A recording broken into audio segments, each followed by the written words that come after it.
मी या ठिकाणी 72 पासून राहत आहे. 77ला या ठिकाणी स्लम डिक्लेअर झाला.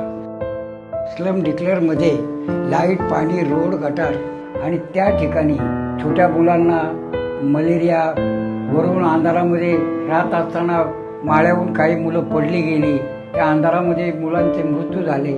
त्याच्यानंतर 25-30 वर्ष झाले आमदार, खासदार, नगरसेवक यांच्याकडे फॉलोअप केला आमच्या मंडळाने, तरी त्याचा काय उपयोग झाला नाही. आमची कमिटी अजय विचारांकडे गेली आणि त्यांना सांगितलं की भाई हा लाईटचा प्रॉब्लेम आहे आणि तुम्ही आम्हाला मदत करा. तर त्यांनी होकार दिला. होकार दिल्यानंतर आम्ही कांदळवनकडे ॲप्लिकेशन टाकलं आणि त्यांनी आम्हाला तारीख दिली.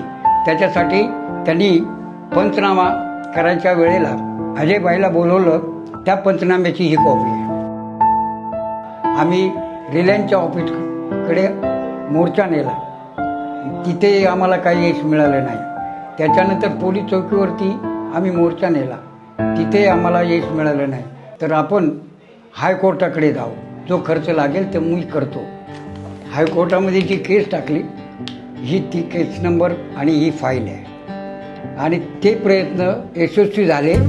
त्या ठिकाणी 1716 लोकांना आज लाईट मिळाली, ही यांच्या प्रयत्नाने. ही गोष्ट 20 वर्षात कोणी करू शकले नाही. आज त्या लोकांच्या तोंडातून आम्हाला त्यांच्याबद्दल दुवा निघतोय. नगरसेवक या नात्यातून जी काही व्याख्या आहे, ती व्याख्या पुरी यांच्यामध्ये दिसते.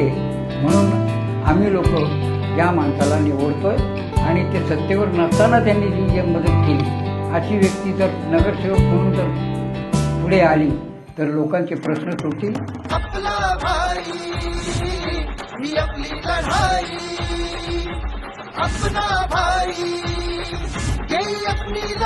आपल्या हक्काचा माणूस आता आपला नगरसेवक.